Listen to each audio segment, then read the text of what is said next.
every time you give a name to something, you've, as Herbert Brun would say, you've hastened the decay of information. You've kind of made things more simplified and less interesting than they should be. So, and these things become brands and kind of slogans, right? And then people argue about the slogans and the brands. And that's fine. I mean, I think there's probably an interesting musicological, socio-historical reason to do that. But I have zero interest in it, just by nature. I don't care about branding, simplifying slogans. I don't want to have sound bites associated with anything I do.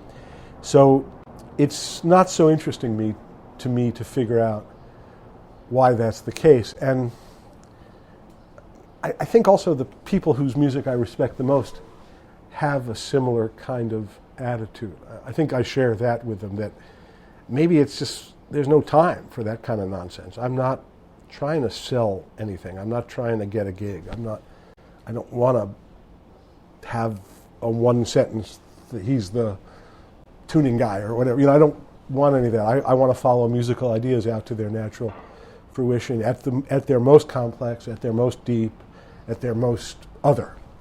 That's what I want to do with my life. I don't have time to figure out what school, nor do I want to be in any school like that.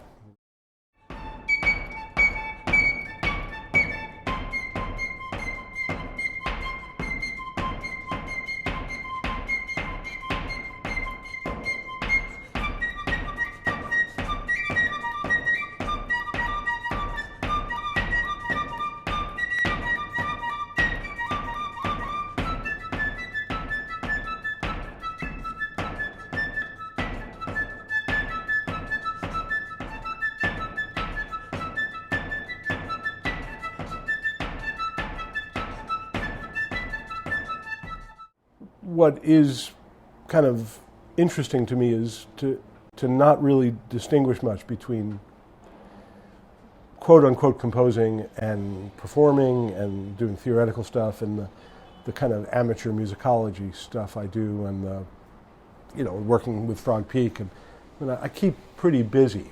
But it's all one world, it's one world of doing music in lots of different ways. And as I said before, they kind of feed into each other. I'll be working on a theoretical idea or software, or that'll feed into a piece, and vice versa, and go in both directions. Or playing with Christian, I've spent a lot of time in the last 5 or 6 years playing music with Christian Wolff, and that directly informs what I write.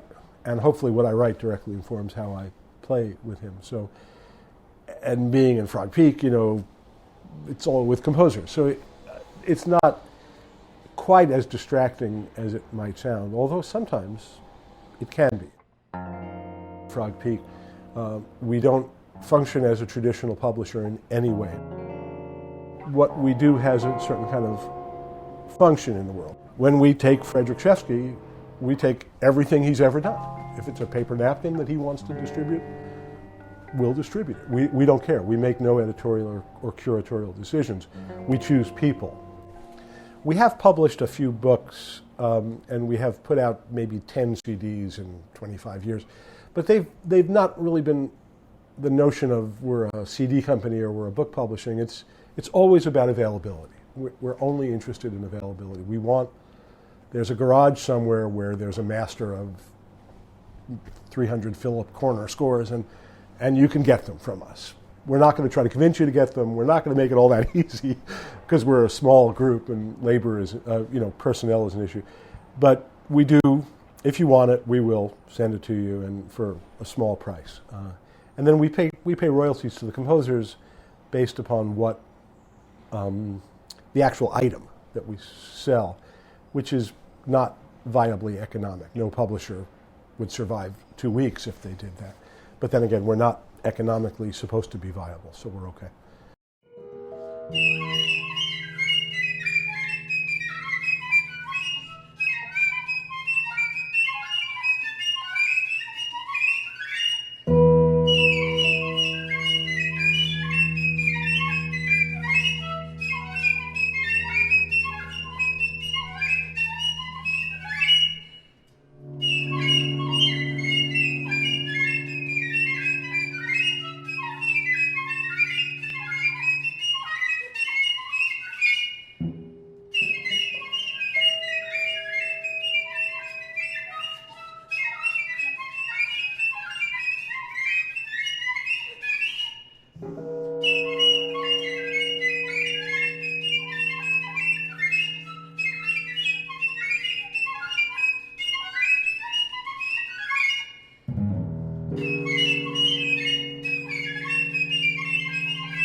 There's a piece that has just been recorded. It's coming out of New World called For Jim, Ben, and Lou.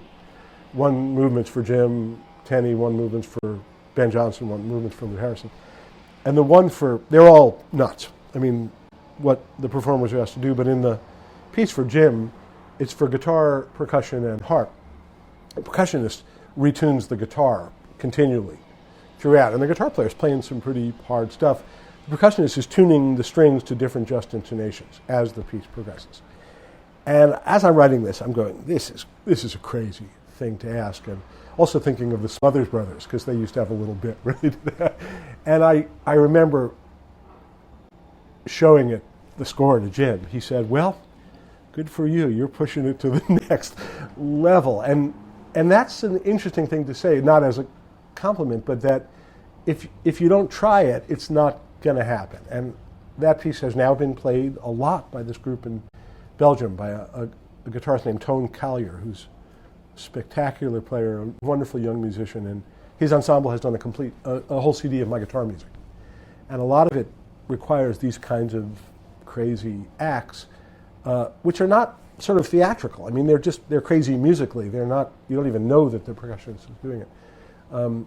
But you wait long enough, and you have enough kind of tenacity of idea and confidence in what you're doing, they happen. You know, so Piker, Margaret does Piker, Tone has done that piece now beautifully, and you just got to be patient, and you also got to not go for the cheap laugh. You know, that what we're doing is somehow different than entertainment in that we're not trying always to make an immediate splash. We've got to have a lot of faith in history and what comes next, and the possibility of people like Margaret Lancaster or Toon Collier or Nick Didkowski, performers who I've worked with who do things that are not practical, things that you really shouldn't ask them to do, and then they do it, and they do it beautifully.